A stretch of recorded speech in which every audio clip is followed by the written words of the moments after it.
8a, about 2 or 3 lines down, Tana Rabbanan. So we're talking about the admissibility of converts, and we're up to talking about Egyptians and Edomites, Mitzrayim and Edomim. And the Torah says that you can't admit them right away, but Banim Asher Yivaldu Lahem Dor Shlishi, sons or children who are third generation, they're eligible for conversion. Okay, so now the Tana Rabbanan Brisa asks, why does it say children and generations? It seems to be a little redundant, like children of the third generation. You could just say the third generation, right? It's redundant. Because if it had said children and not generations, I would have said I would have said that the first and second generation, not generations, I would have said, like if it said the third children, right? So you would have thought I meant like from one generation, son number 1 is not eligible, son number 2 is not eligible, but son number 3 is eligible. Therefore it says, no, I'll talk about generations. So first generation, second generation are not eligible, and third is eligible. Okay, then, but what about the other way? Even what if it had only said third generation and it wouldn't have said the third generation of sons or children? Then I would have thought, what 3 generations means? 3 generations means from the time the commandment was given on Mount Sinai. So you could have thought that it meant, this generation and 2 more generations from now from Sinai are not eligible. After that, anybody's eligible, right? So therefore it says both. It says 3 generations of children, meaning it's not the birth order, but it's the number of generations, and it's any time. It's not just from Sinai. It's like even now, a first generation Egyptian is not eligible, and the third generation is. Lahem. Now Brisa continues. Asher Yivaldu Lahem, born to them. Why does it mean? What does it mean by saying to them?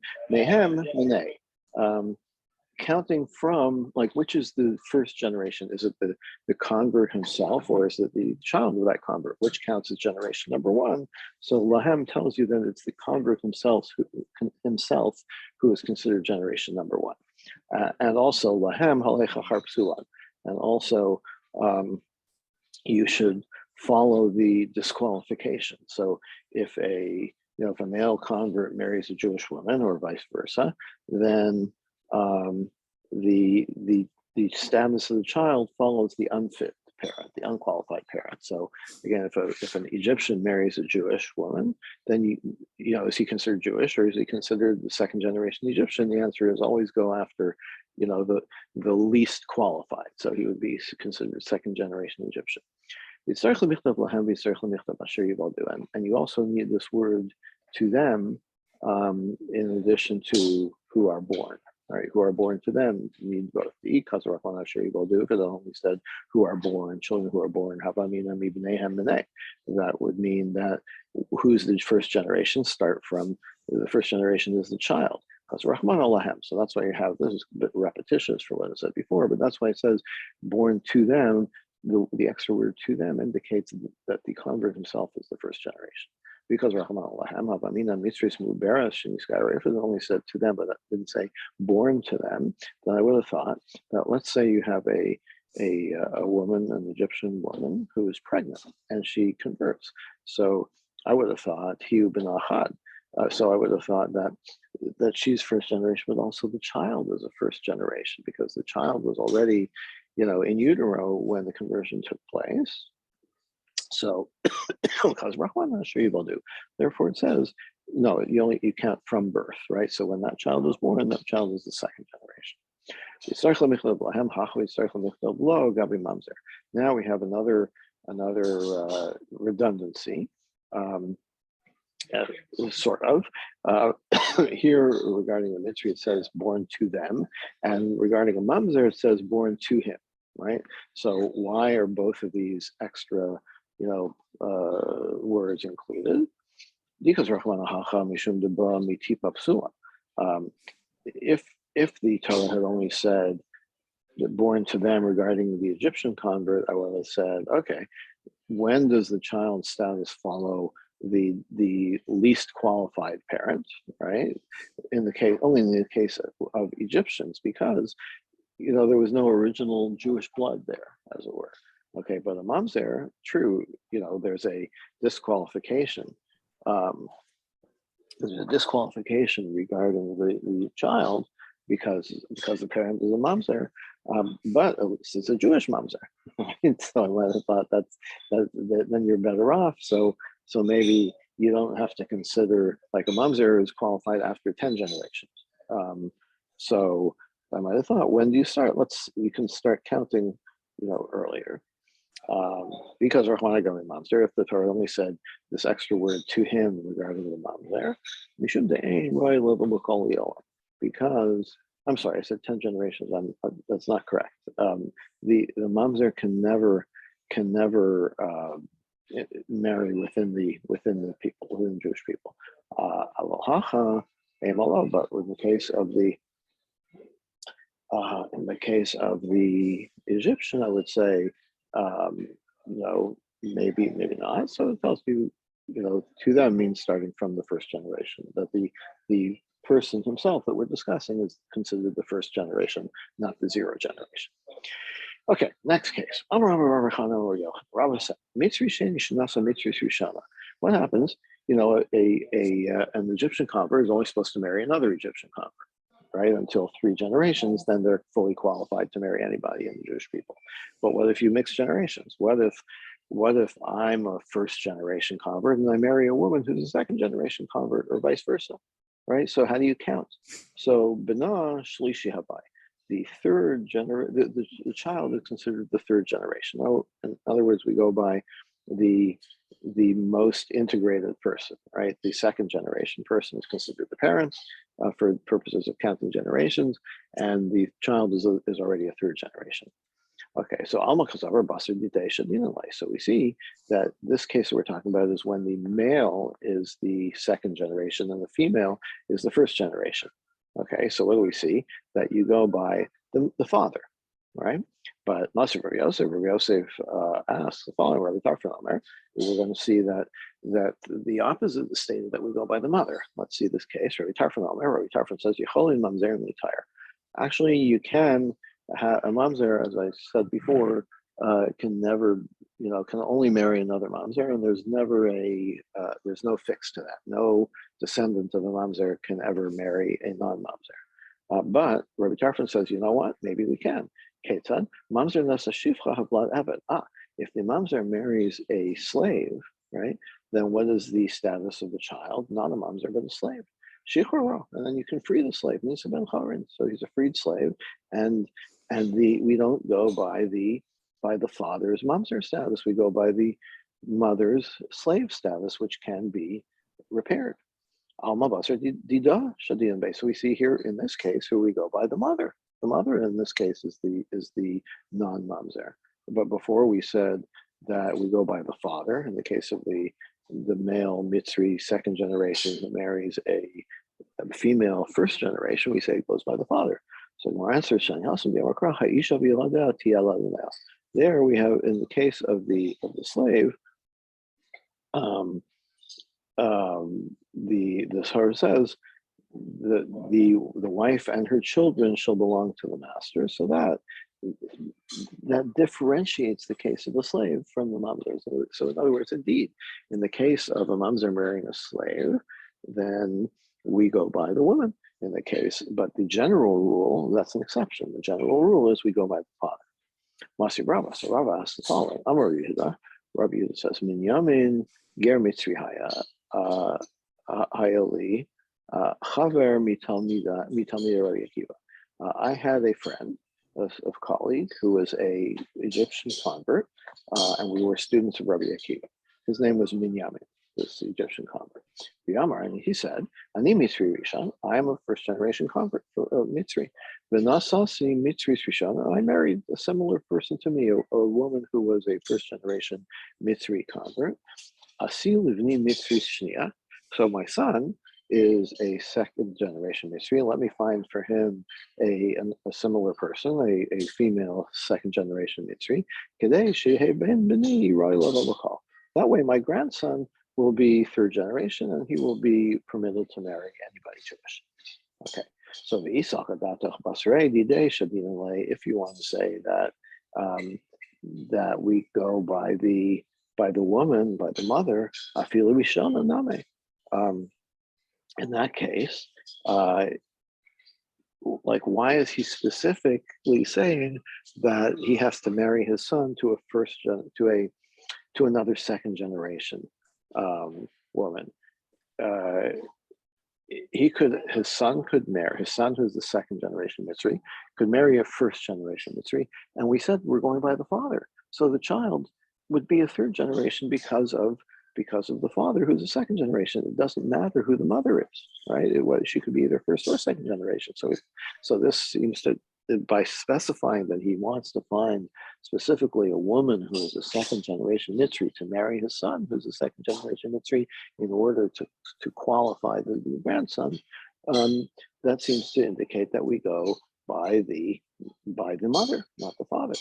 So Rav Dimi Amar Rav Yochanan. So Rav Dimi quotes Rav Yochanan, Mitzri Sheni Shenosa Mitzri Shana B'na Sheni Havai. So Rav Dimi said that Rav Yochanan supported this, that a second generation male Mitzri that married a first generation female Mitzri, that son it goes after the mother. That son has the second generation status. So we see we go by the mother. So it's a contradiction. So Abai says I have a contradiction, because Rav Yochanan also said Hifrish chatos muberes v'yelda.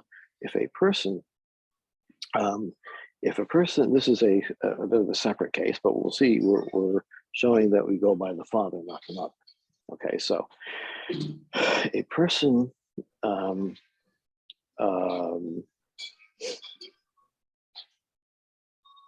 Person sets aside a pregnant animal for a chatos offering, for a sin offering, right? And then the animal gives birth to another female calf. So which one should he use for the offering? So Rabbi Yochanan here is saying you can use the mother or the child, okay? So, and the other one would be, would not be, you only can bring one chatas for one sin, right? So here you have a choice. According to Rabbi Yochanan, you can bring either the mother or the child. So if you say that the fetus of this animal is a separate being and not just an extension of the mother while she's pregnant, so that would be like, there's two animals here, right? There's the mother and the fetus. So that would be like similar to a case of setting aside two animals, and one of them is like a plan B. So really, I should only set aside one animal for my chatas, but I'm afraid that it'll get lost. So it's like, you know what? Here's two animals. I'm going to set aside both of them. One, whichever one is, if one gets lost, I still have the other one. So that would be, you could look at this case of the pregnant cow as a case like that, where there's two separate animals. Rav Yoshi has already said that you can do that. That if you set aside two animals with the intention that one is a plan B in case the first gets lost, then that's fine. Then you can choose either. If you still have both of them at the time that you actually bring the sacrifice, you can choose either one of these that you set aside. But if you say that the fetus is an extension of the mother, right? So then what happens? So then setting aside, designating this pregnant cow as your sacrifice means that when the calf is born, the calf is the child of a chatas, the child of a designated animal, and so like you can't say that you can choose either the mother or the fetus. Then the status of the calf, once it's born, is it's the child of a chatas, and the child of a chatas that was not separately designated is not eligible. It cannot be used for the sacrifice. It's one of the five animals that has to be basically left to die because there is no way for it to be treated. You can't treat it as the offering itself because that was the mother, and but it still has some sanctity to it. So you can't do anything with it. So this seems to contradict. This contradicts the idea that we go by the mother, right? So ishtik. So yeah, there was no response to that. Amalei, but then the suggestion was made. Well, maybe the case of the sacrifice is different. Sorry, the case of the mitzri, of the genealogy thing is different. Hang on a second, sorry.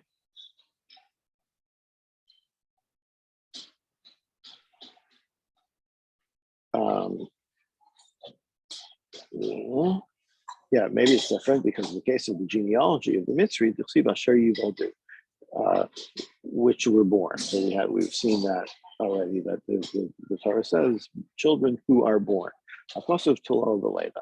In the case of the chatas, of the sacrifice and the pregnant cow, is different than the case of the genealogy, because in the case of genealogy, the Torah specifically pegs it to the birth. So you could say that you treat the cases differently. You treat the case of the genealogy as going by the birth, and you treat the case of the chatas as going by its status when it's sanctified. So the answer, Karkafna, Chazisi l'reishech b'nei amudei, you're pretty smart. Yeah. You must have been there between the pillars. In other words, you must have been in the room and paying attention when Rabbi Yochanan taught this halacha. So in other words, you understood well what Rabbi Yochanan was talking about, and he was not contradicting himself. Talmud dichsiv asher yivaldu habalma bas Rav Ushai. Okay, so we've seen that because the Torah says children who are born means it goes by the mother, right? But if it hadn't said that, or in any other case, Habi Alma, in any other case, generally, the general rule is you go by the father. Okay, so Hadi Amar Rava, so then Rava asks the following. Rava stated the following: what if you have a pregnant woman who we're not talking about a mitzri or an ammoni anymore, we're talking about regular, another person who is a convert, okay, and she's pregnant when she converts, but not ansarich tevila. The child is, he's included in the conversion, meaning that when the child is born, it doesn't require conversion, doesn't require going to the mikvah. But my answer tevila. Why not? You should, if generally we're going according to the father, right? Then the father is presumably not Jewish, so the child should require conversion, right? Should require going to the mikvah. Maybe you'll say, well, the reason is what Rav Yitzchak said. Rav Yitzchak said,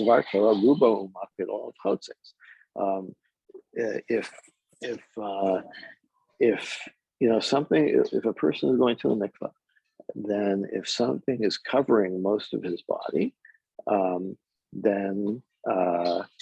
and umak pidolav, and it's something that the person would not want on himself, as part of his body, chotzet, that's considered a barrier between you and the water. But rubo she'eno mak pidolav eno chotzet. But if it's something that you wouldn't ordinarily take off, then it's fine. So now consider the fetus, right? The fetus is completely covered by the mother, but presumably the fetus is okay with this because if it didn't have the mother, it would die, right? So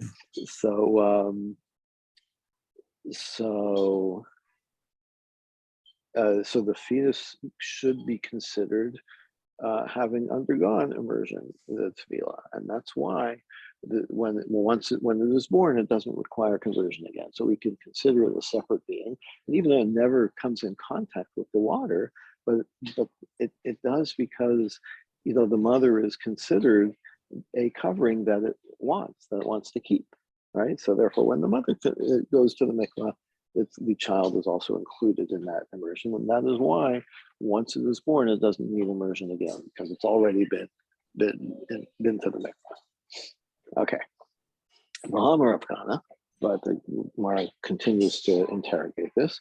Rav Kahana said, "Lo shano el rubo el kulo chotzes." Rav Kahana says, "Okay, that rule works when most of the person's body is covered by something that it wants to be there. But if the entire body is covered, which is the case of the fetus, right? The fetus is completely covered by the mother.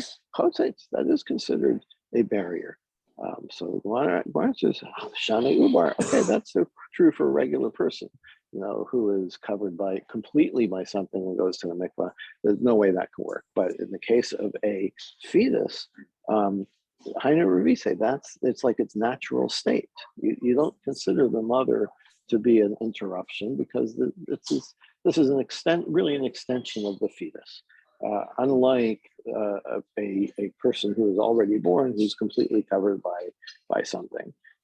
So even though the fetus is completely surrounded by the mother, it's still considered like the fetus went through. So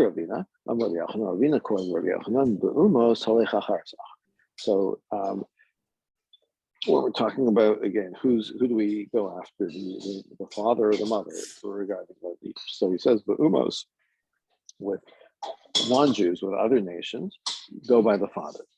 In other words, the child inherits the characteristics, the legal characteristics of the father, and is one generation further down. But if a person converts to Judaism, then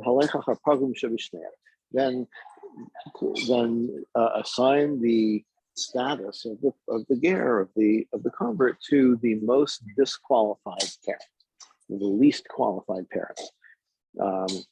What's the proof for that? So regarding a foreigner, we go by the father. As we have in the Brisa. How do you know that a non-Jew who married a Canaanite woman and had a son, you can buy that person as a slave.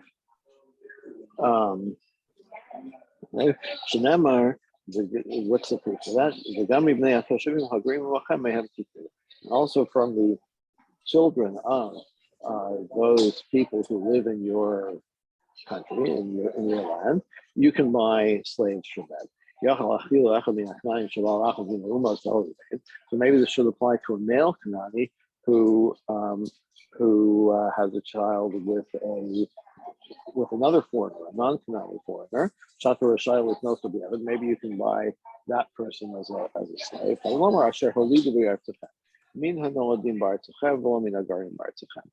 You can buy slaves from those who are Kanani slaves, from those who are birthed in your country, but not those who are just living in your country. So it has to be a native Kanani parent that allows a person to be sold purchased as a slave. All right, so that's the one side of it. Now the other statement was if such a person converts, they go out by the least qualified parents, so they get a person's status. But what are we talking about? Are we talking about a Mitzri who is better qualified because the third generation child can marry a Jew, so who marries an Ammonis whose child can never now Ammoni, as we saw, can never qualify. No generation can qualify. But my pagum shebishnevis, but there's no disqualification here at all for the woman because Ammoni v'lo Ammonis, because we just saw a couple of days ago that the restriction does not apply to Ammoni women, only to Ammoni men. So we can't be talking about a male Mitzri who married a female Ammonis because there's no disqualification at all for her.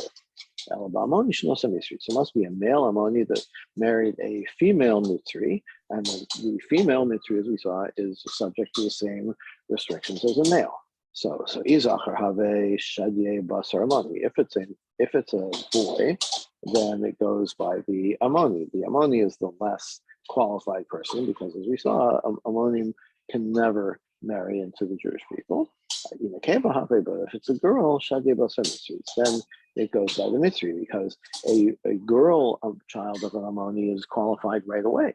But a girl child of a mitzri is still subject to the 3-generation rule restriction. Okay, so that makes sense. Although, yeah, so that's consistent anyway. Okay, and that is the end of our discussion of ammonim and mitzri. Now we're going to turn to another category in this next mission. Mamzerin Masinin Asurin Visuran Yisrael. So a mamzer, which as we've discussed, is the child of an adulterous relationship, is, there's no repair. It can only marry another mamzer, and their child can also only marry another mamzer, etc. Never can be repaired. And Nisin, what is Nisin? So the Gemara will discuss at length what that story is, but briefly, it was a tribe that converted to Judaism in the days of Joshua under false pretenses. So basically, they were afraid that they were going to be all massacred by the Israelite army in taking over the land of Canaan. And so they disguised themselves and made a deal with Joshua, pretending that they were from elsewhere. And once the deal was made, then they revealed themselves. And so rather than go back on the deal, Joshua, said that they would not, that he would keep the deal, but these people were going to be like lower class. They were going to be water carriers and water dryers and wood choppers. But we'll see at greater length what went on here. Visur and Yisraelim. So those people, they're always considered what they are. There's no time passage or generation passage that repairs their status. Echad was placed the males and females. Amar Shlakish. Mamzeres lachar asorodoros muteras. Rish Lakish says differently. He says a female mamzer can be reintegrated after 10 generations. How does he get that from? Yelling Assyria me ammonium Moabi. Malahan nekevos mutaros, Afkan nekevos mutaros. When it says about Ammon and Moab, it says even the 10th generation they can't be reintegrated.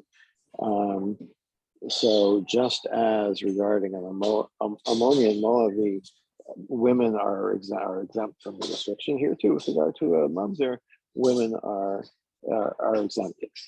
But then the question is, okay, well, why not exempt them right away? You're drawing an analogy from Ammonian Moabite. Their daughters are their women are permissible right away. So why are you saying that a female mamzer has to wait 10 generations? Make them eligible immediately. So no, the analogy is only effective from the 10th generation, which is a little strange. I mean, it's kind of not taking the plain meaning of like even the 10th generation means forever, right? But what he's doing is taking the specifying of the 10th generation is a place where you can say, okay, now we're going to allow the same rule as female Ammonian Moabite. We're going to allow that to a mamzer at the 10th generation. More questions is Fanan. It's not mamzer, and you see necessarily wait, our Mishnah said that our Mishnah said there's no difference between males and females when it comes to mamzer. So why are you permitting a female mamzerim after 10 generations?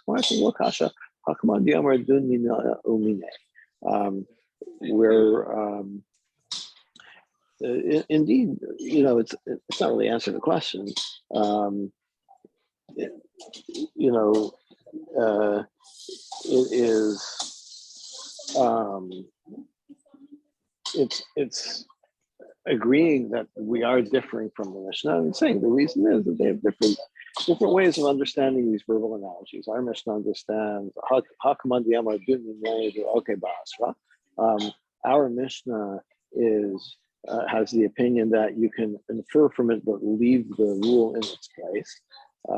And the case here is that is referring only to a mamzer. It doesn't say that you can take that analogy. In other words, the analogy was not a very strong one. So basically we're saying, yeah, our Mishnah doesn't accept that analogy, and the Brisa does accept the analogy from the 10th generation. That's why they're different. Shalom Rabbi Eliezer. They asked Rabbi Eliezer, Mamzer's lachar asara dare mam. They asked Rabbi Eliezer, so what's the deal with the female mamzer after 10 generations? He answered, Mi tenli dar shlishi v'tarenu. He says, you know what? I don't even have to wait 10 generations. I can figure out a way to free a mamzer after 3 generations. Alma kasav lahu. One second. No. What he's saying is like, what are you asking me about 10 generations? Like, I wish I could find the 3rd generation one that I could say enough generations have passed. But what he's saying is, Alma Kasavar Mamzara lo chaye. In other words, he's saying that I believe that mamzers actually will die out. In other words,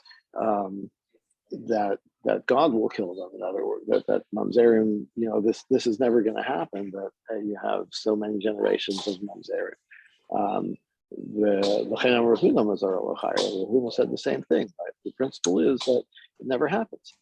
So it says none, but we have a Mishnah that says mamzerim asurim Yisrael. The Mishnah implies that it does. Like we do have to worry about cases of multi-generational mamzerim.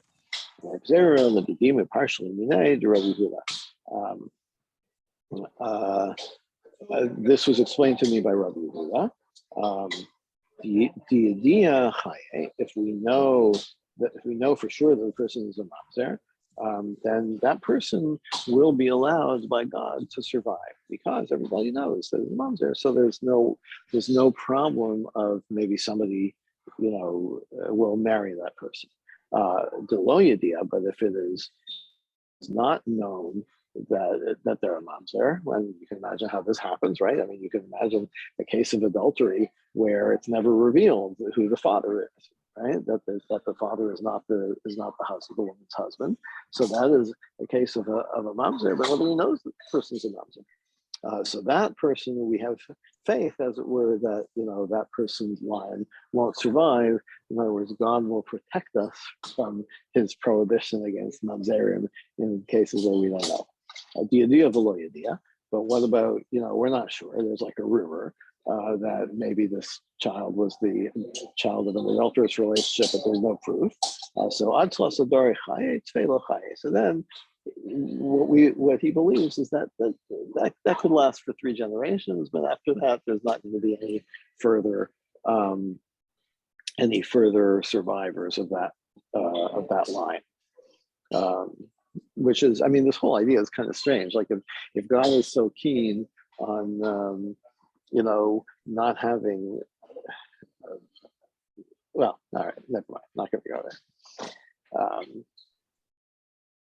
Okay. Hahu, hold on a sec.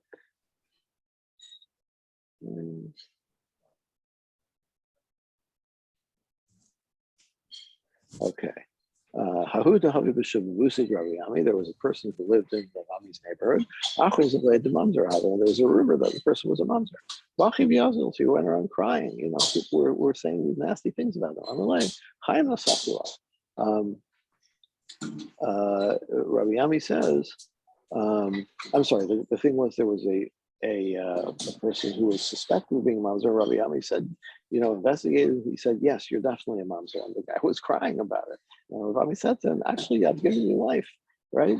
Because according to what we just said, if there's just a rumor about you and it's unclear, then fate will have it that your line will not survive, that you'll be wiped out, right? Now that I've said you're for sure a mamzer, at least you can survive, your children can survive, although they will have this status.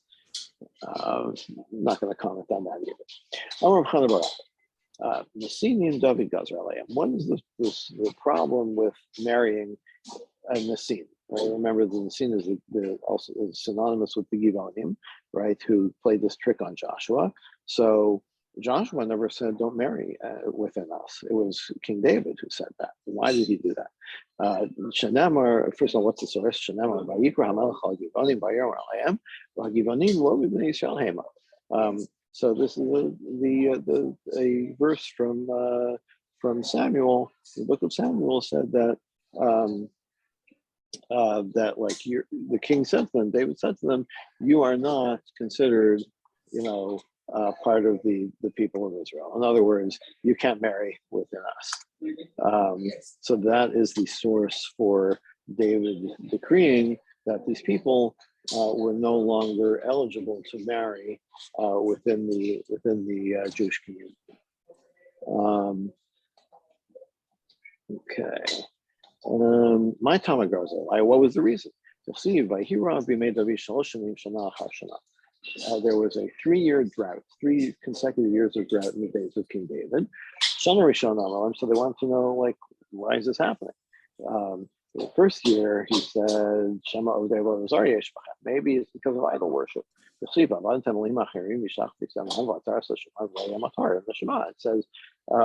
if you worship idols, then there won't be rain, right? So maybe that's why. So they started trying to root out idol worship, and they couldn't find any. So that's not the reason there's no rain. Shnia, the next year was still a drought. He said, Shema, maybe there are sinners, and by which it means licentiousness, right? Sexual sins. The verse in Jeremiah refers to not having rain because of sexual immorality. So they tried to find any and they couldn't find it. So that wasn't easy. Shlishi, so the 3rd year of the drought, they're like, well, why is this still happening? He said, Shema, sorry, hold on 1 second, please.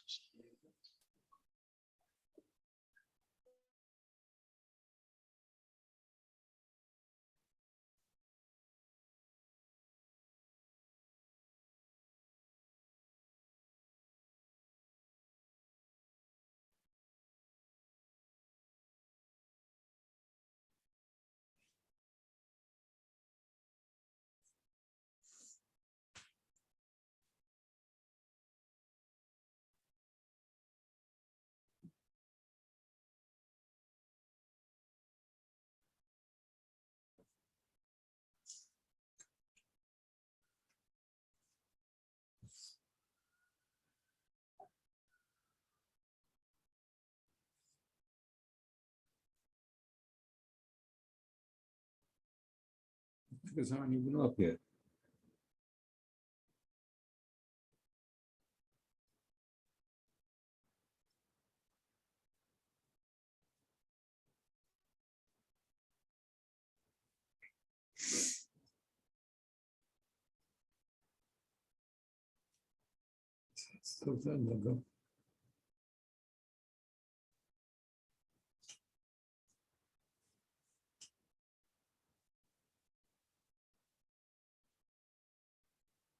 No, I can't hear you.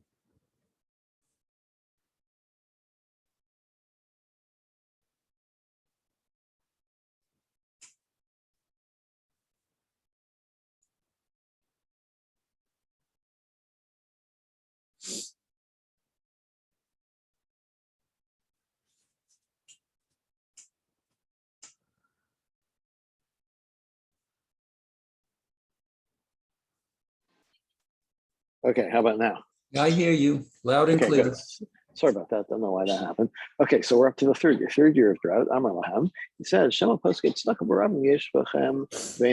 maybe there are maybe there are people who pledged to charity and they didn't pay up. And maybe that's why there's a drought. What's the source for that?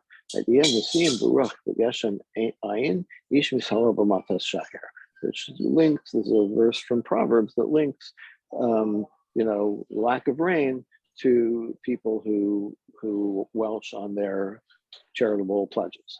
But they couldn't find that either. So that wasn't the problem. Amar Ena Davar Tali Alabi. So David said, then this, this depends on me to figure out what's going on here. And so David went to ask God, like to tell him what's the problem here with the rain. He went to ask God. He inquired through the Urim and Tumim. That's a reference to the breastplate in the temple that was used as a oracle to query God. My mashma. How do you know that that when David said he's going to ask God, he was going to use the Urim and Tumim? Because when he says, I will ask the face of God, David asked the face of God. That when the Torah describes how Eleazar, the son of Aaron, queried God or asked questions of God, it uses the same phrase. So that indicates that David used it to the Urim V'Turim. Anyway, so what did he find out? God said to David, El Shaul v'El Adamim asher al asher himis hagivonim. This is why is there a drought? Because of of Shaul's murder of the Givonim. Okay, well, this is interesting because we don't have any record in Tanakh of a murder, of a massacre of the Givonim. So let's parse this out. So first, El Shaul, God said, because of Shaul, Shaul nispad kalacha. That means because Shaul was never properly eulogized. You can't remember, Shaul was killed in battle and was never properly eulogized. So because of that, there's a drought. And the second reason, and because of this massacre of Givonim, whereas we have no record of this, that there was a massacre of Givonim. We do have a record of Shaul, King Saul, massacring the city of Nov because he was, in his madness, he was, obsessed with hunting for David. David was a refugee from King Saul, and Saul got the idea that the city of Nov sheltered David, and so he wiped out the whole city. So because he wiped out that city of Nov, they were good customers of the Givonim, right? So all of a sudden, there's no city of Nov. The Givonim lost their good customers, so they're starving also, right? They got no business. It's as if he had killed the Givonim himself. Okay. So what does David do?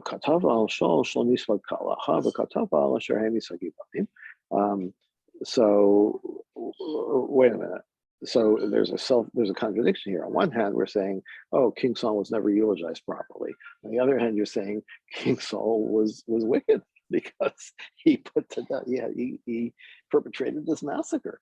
So what's up with that? So Mar says, indeed,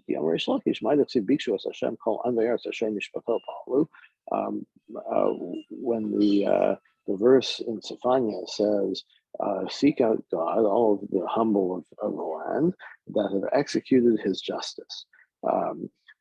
Ba'asher mishpato sham pa'alo,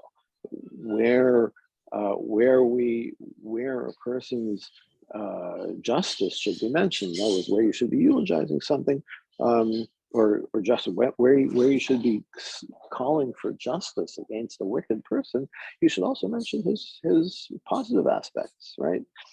So it is plausible that the drought was for both of these things, because Saul was not given his due in the eulogy, and also because Saul was, perpetrated this terrible massacre.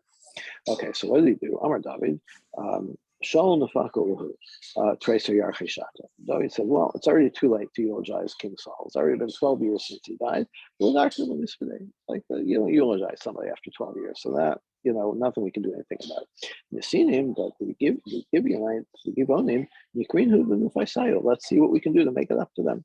So the verse continues in the story of the drought. The king David called the Givonim and he said to them, what can I do to you to appease you so that you will, speak favorably for us? And so they said to him, we have no monetary claims. We're not interested in being in monetary compensation from Shaul. What we want is we want 7 descendants of Saul that we will put to death and impale up on the wall to take our revenge. Um,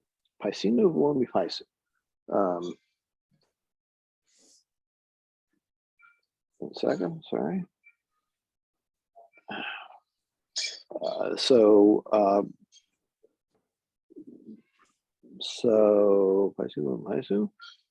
he tried, he's like David didn't like that idea.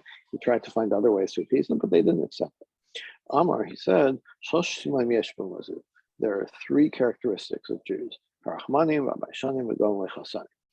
We are merciful and bashful, and we're kind. First, it says God will give you mercy. God says that He's appearing to you so that you will fear Him. About Abraham, it says that he will be kind.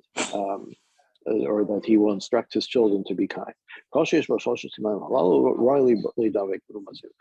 Anybody who has these 3 characteristics, they can be Jewish, right? But you Gibeonites, like, no, thank you, right? If you're that vengeful, then you can never